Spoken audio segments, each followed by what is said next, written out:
President Trump's being asked about J.D. Vance. A lot of talks about him being a presidential candidate for 2028. People are talking about it. And you know how they measure cars 0 to 60, right? This car goes 0 to 60 in 2.1 seconds. This car goes 0 to 60 in 1.9 seconds. I want you to watch how quickly President Trump gave the answer of whether J.D. Vance has his endorsement for 2028. Rob, go ahead and play the clip. Do you view Vice President J.D. Vance as your successor, the Republican nominee in 2028? No, but he's very capable. I mean, I don't think that I think you have a lot of very capable people. So far, I think he's doing a fantastic job. It's too early. We're just starting. But by the time you get to the midterms, he's going to be looking for an endorsement. Yeah, a lot of people have said that this has been the greatest opening, almost 3 weeks, in the history of the presidency. It's definitely been the fastest and the most stuff Well, happening. we've done so much so fast, and we really had to, because they have really, what they've done to our country is so sad. It's so sad. We're going to be bigger, better, and stronger than ever before. Glenn, thoughts? I think Donald Trump has he's told me he has a 12-year plan. What he's doing right now is he's got to hit everything he promised in the first 100 days. We're in a tough place with the economy over the next year. If it's not turning in a year, we're in trouble. But to really cement this in, it's going to take him 12 years. I think personally, I wouldn't read too much into that. I think J.D. Vance was a great pick because he could be, but we don't know. We haven't seen him in action. Let's not anoint him the successor to Trump. And I think he's saying that. Let's watch him. Let's watch him and see. You think that's what it is? You think it's more about him earning it, or do you think, because there's a guy on Minnect that keeps Minnecting me, Zeus, very interesting guy, and every time he Minnects me, it's all about one thing. He just shares stories about another article that talks about President Trump third term. Rob, if you can go on Google and just type in President Trump third term, just type that and see what's come out the last 24 hours, right? Zoom in a little bit. So don't click on any of this stuff. Just read all of them. So what to know about the possibility of Trump serving a third term? That's The Hill, Seattle Times. Trump muses about a third term over and over again. Then you got New York Times. Trump muses about a third term over and over again. No, Trump cannot run for re-election again 2028. Do you think he is lobbying for that, or there's nothing there? I think this is exactly like everybody freaking out about Canada being the 51st state. Would he like it to be the 51st state? You bet he would. Would he accept Gaza and say, yeah, I'm going to develop that. We're going to have the first 18,000 hole golf course in Gaza. Would he do that? Yes. Is he floating these things? And if the people decide to go along with it, will he do it? Yes.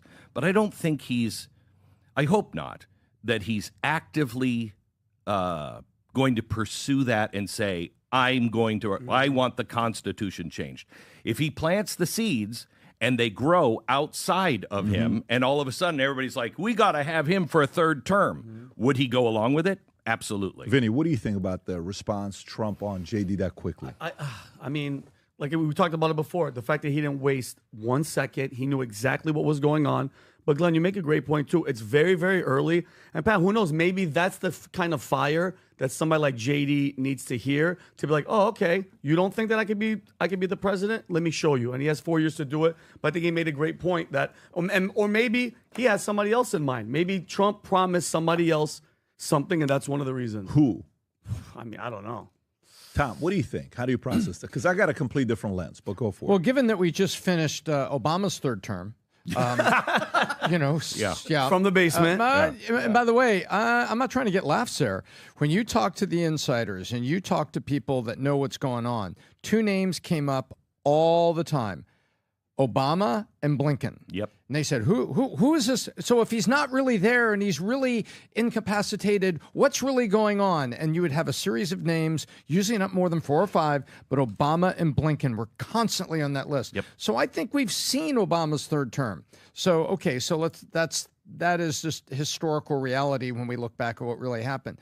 This third term, I think what people are saying is, we are really excited that the right guy is in here, as far as we're concerned. We're really excited about what he's doing. And He's already served 1 term. Wouldn't it be great if he could serve 3? And I think that's what's going on. And there's a lot of cannon fodder out there for that, and people are pushing it. Now, I agree with what Glenn just said, that if I throw the seeds out there and then drop back, and then they get watered and sunlight and grow, and then I step forward and go, look at all this marvelous corn.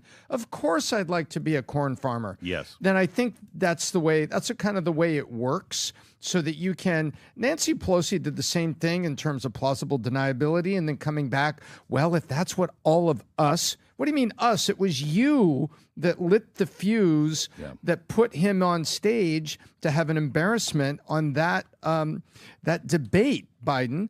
And then you come back and go, well, if we've all evaluated this and we think this is what should be. So this is kind of a political You move. think it is? You think it is? Adam, what's your angle? I think there's also a harbor he's keeping. I think he's keeping a safe harbor to say, hey, I'm not going to endorse anybody right now. Right, Adam. So if I'm going to put myself in Trump's shoes, here's what I'm thinking. I go, all right, I've been president for not even a month now. Everything I've dealt with for the past year, getting almost locked up, criminal convictions, shot in the face, yada, yada, yada. I just got reelected, first time in 100 years since Grover Cleveland. And you want me thinking about what's going to happen maybe in 4 years? Yes. I feel like he wants to tell Brett Baer, who he probably respects, shut up and let me just be the president. Yes. I've done more in the last 3 weeks than maybe anybody ever. How many people get out of my face? How many people you think wanted to hear that question being asked? I think for speculation for future markets, sure, but there's going to come a day. I guarantee you millions of people have been waiting for someone to ask that question. I thought it was a great question by Brett. I don't think that. I think it's ahead of the parade. I think so as well. I think you're about a block ahead of the parade. I don't know if I disagree, but for the sake of asking the question, I think it's a great question to ask. Is it a good question to ask if you're Brett Baer? Sure, it's a very obvious question. Yeah. But if you're Trump, you're the president, you're doing what you got to do. You think shut it down. Here's my only question. What percentage, if you're Trump or even you guys, do you attribute Trump's reelection to J.D. Vance? What percentage? I think it was part of a stew. You know, I think they try to kill him, and Elon Musk stands up. And then you start having all of these figures fall in. J.D. Vance is kind of this new guy, got a great backstory. He's Silicon Valley as well. And so you start to have this whole movement around him that is outside of traditional Washington. And I think he played a role, but not like Elon Musk did. Not even close, right? Yeah, not even close. Would it be But fair he to say did- that Mike Pence probably had more of a role in getting Trump elected than J.D. Vance did? Meaning, I don't think so. I think Trump would have ran literally with a ham sandwich and he got elected. I don't and, think- And no disrespect to J.D., I think he's a beast. I think he's smart. I think he's a great dude. But Trump won the election. Trump won- It was Trump, and he had to insert a second name. Yeah, Period. Trump won the election. However, How many the cups of coffee image did you have today? of- Is it just coffee, Red Bull? What are you drinking? You're on fire. I like it. You said Valentine's Day, Go ahead. Pat. No, I it's the love. Wow, image this is- of what Donald Trump is changed. He was a guy who was just shooting from the hip. He's a guy who was just saying outrageous things. After he gets shot, all that temperature goes down, and he just becomes very disciplined and focused. And every pick he makes, everything he does, everybody, all of his supporters are like, "Oh wow, that's good. Oh wow, that's really good." And so he just assembles. It is a team of rivals. He has assembled a team. It's not just the president. It's probably, and for me to say this is remarkable because I can't believe I'm saying this. He may go down as a Lincoln, Jefferson, Washington. He may go down as the greatest president since Washington. And it's not just him. It's, I was talking to Tom Holman last week, and I asked him, how long have you been working on this with the president? And he said, he called me over a year ago, said, "Tom, if I get in, will you serve?" And he said, "Yes." And he said, "Good. I want to take this down. I want to dismantle. How do we do it?" He said, "We've been planning this for over a year, And that's what all of them have been doing. It's a team. Then bingo. By the way, I love the team of rivals concept, the whole Lincoln book, phenomenal. So for me, what you just said validates this. Ask the question, is Trump a guy that thinks 5, 10, 15 steps ahead than the other guy? Okay, so he's already thinking about 2028, just so everybody knows, and he's already thinking about 2032. 2032. He is. So he's thinking about 2032. And for me, in his mind, and I don't blame him for thinking that way, the moment Biden started pardoning everybody, he said, oh, really? Thank you. Thank you. You just made my job so much easier. First time ever you want to pardon your entire family? No problem. You want to pardon Anthony Fauci? You want to pardon You want to pardon all these guys? You're telling us that they were guilty? No problem. Thank you for making my job easier. But in the back of his mind, he's saying, I lost that one term. Oh, you took that away from me? Didn't one of your guys serve 3 terms? Wasn't that guy serving 3 terms? Wasn't that guy's name FDR? Why can't I serve 3 terms? I'm willing to bet internally in his mind, 28 is his, and don't know how it's going to happen, but in his creative, obsessive, stubborn mind, he's going to find a way to drive the hell out of that and talk to right attorneys behind closed doors to figure out a way to see, even if there's a 5% chance of that taking place. And then on the J.D. Vance side, I also think for him, he's going to be watching to see how JD does, but I think he's got 5 other names in his mind that he's thinking about. There are 2 things that I have seen Donald Trump do, and I know he used to go to church with Norman Vincent Peale. I remember. So he would talk about. Yeah, he would go to church there. Power of positive thinking. That tells you everything. I was backstage at some arena with him over the summer, and I was concerned about the security, especially his plane. And I said, now we find out that he had dual planes and everything else. He was on it. And I said to him, I'm very concerned. He said, stop. Don't even speak about this.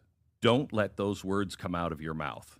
Let's move on. I love it. Okay, so he doesn't speak, but he does speak things into existence. Yes. So when he's saying this, it's exactly like you were saying, that he'll plant those seeds and watch them grow. And you know what else the other part is? Let me tell you what personally I've experienced this on a very smaller scale is... So I'm watching this video. It's actually a pretty good video to play. Rob, do you remember the video I sent to you guys about what is it? Tyler Perry. Yep. Can you play that clip? Yeah, give me one second. So Tyler Perry, it's in a PBD podcast group text. You'll find it. In my life, I watch guys. My level of competitiveness with anybody is I always want to do more for you than you do for me, and it's a way of saying, hey, I'm going to go out of my way, but in return, I expect loyalty if I'm doing this for you, right? You're going to meet more people than you've ever met in your life. You're going to get a lot of opportunities. It's just a mindset when you're building guys in an insurance company. Here's what we're going to be doing.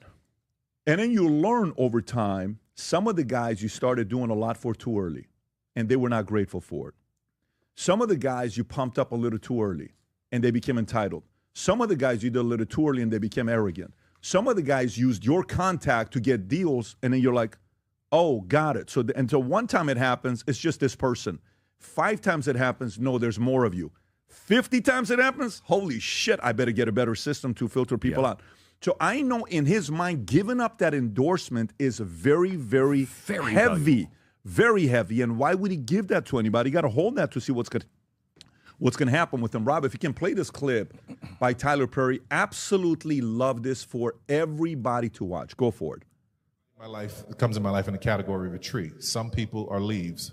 They come in your life. They're there for a moment. They're there for a minute. They're just there. They're going to give you a little shade, do whatever they need to. But when the seasons change or the winds blow too hard, they can't handle it. So they're out. You can't be mad at leaf people. Leaf people are who they are. Let them be leaf people. Don't be mad at them because they're a leaf. Then there are people who are branches, who are a little bit stronger. You can rely on them to be there through seasons. But if you step out on them too far, they may break and leave you high and dry. So you don't know how much you can trust the branch until they've grown with you for a while. But then there are roots at the bottom of the tree. And if you find people who are like the roots, they're not trying to be seen. They don't need anybody to know they're there. They're just trying to give you what you need to hold you up. And a tree can have way many more leaves and branches than it have roots. So if you have a few roots in your life, you've done really well. And I've been very, very fortunate. God has blessed me with a good handful of roots to hold me up, to hold me accountable, to keep my feet to the fire, and to pray for me. Phenomenal message. So what I think he's going through right now is he's trying to find out who the roots are. in I his think he already. administration. I think he already found them. I think it's too early with a few of them. Maybe, I agree. maybe. I agree. But I think it's still too early with a few of them. And what he's proven is he's the alpha amongst alphas. And others can try to argue that he's the alpha amongst the alphas. Yes. There is no question about that. Yes. So now you can either think like, well, no, I'm going to try to outdo him and out, or you can say, no, I'm going to be one of the roots because I know in return I'm going to get X, Y, Z. That's how I'm processing him not giving up the endorsement that easily. And I absolutely support the way he did it. Pat, Vinny. who do you think, other than his family, are the actual roots in Trump's orbit? I think it's less than a handful. And I think Susie is one of them. Susie Wiles, I think Chief it's of less Staff? than a handful. Okay. I think Susie is such a crit. I think Cash is one. Kash Patel. I think it's still early, but we'll see. To me, and by the way, I'm talking from a standpoint of I've never spoken to Cash, and I don't know the relationship. He's more educated on that to be able to comment on it. I know you and Cash have done great podcasts together and great conversations together, but I think that Cash has been there for a long time for Trump. He's been through the fire with Trump. He trusts Cash Patel. And by the way, you said family. Family has nothing to do with it. Trust me. The longer you're around, you realize family is not going to be there. Family, they're going to look for their own opportunities sometimes. And, they're going to be like, well, this, that, because they still have a spouse and they're talking to somebody else that's in their ear more than Trump is. But at the same time, there's some that he's like, no, I know for a fact this guy's a true believer of the legacy of the family. That person wants to build their own identity. This person had a falling out. We're probably not going to have a good relationship together for 10 years. That's kind of what that But works. when it comes to family, though, he is a guy who, his sons, they went to work laying wire, pulling wire in his buildings. They all had to start very young and do the most menial jobs all the way up. He required them to prove themselves. He doesn't have a problem if you're creating something in the family. If you're creating something on your own, it's like his son just went out. Barron just went out and started his own thing. That's good. He loves that. Yeah, for sure. I mean, but you have to prove yourself. Yeah, I mean, that's the right way to do it. We were at an event it was a Goldman Sachs event in Chicago, St. Regis. Tom, you remember this when we came back. And in this room, I'm sitting in this room, Glenn, and everybody's talking about G5s and G4s and G3s. I'm a G4. I'm a G5. I'm like, holy shit, I didn't know there were this many gangster billionaires. Like all these G's are like G's. There was a song back in the days called G's Are On The Move. Who sang the song G's Are On The Move? Can you look up G's Are On The Move? It's actually great. Can you text it to me? I forgot about this Havoc and Prodigy song. No, don't play it. Just text it to me, Rob, if you can. So anyways, PBD knows the most random hip hop. G4, G5, G3, and the main thing that every parent who was a billionaire on stage in their 80s and 70s was being asked is, what do you do with the kids? They got to get an MBA. They got to go out and work for somebody else. Then they can come back in a family business and work. 3 years, you have to go work for somebody else. But anyways, we'll see. Let's get to the next topic. We got a lot of them. Here's the next one.